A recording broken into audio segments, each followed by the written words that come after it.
Okey, cerita dia macam ni. Pian ni nak sangat dekat Kamisah. Kamisah ni pula dia pandai hati sebab si Pian ni dah sorokkan telefon dia dekat kilang tu, mencacau dia lah, cari tak jumpa. Tak pasal-pasal Pian ni kena tindakan. Pian ni pula dia cakap dengan Kudin, "Kudin, aku nak juga kat Kamisah ni. Kau tolonglah bawa aku jumpa kat Wak Jemin, orang yang pandai dekat kampung kau tu, sebab aku nak sangat dia." Dan Kudin ni sebagai seorang member yang baik, walaupun mulut dia agak kasar sikit kan.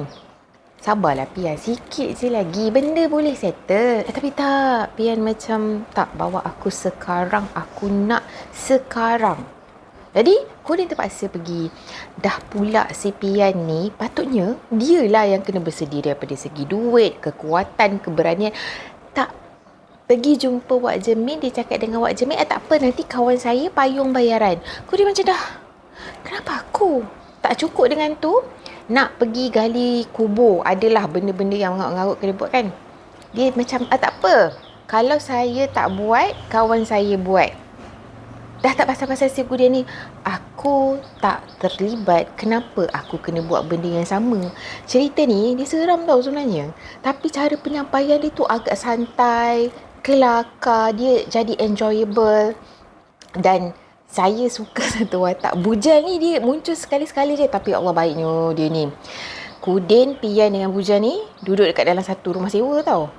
Bujal nak makan Maggi si Kudin ni dekat Kudin masa tu kat kampung kan. Dia call boleh tak nak ambil satu.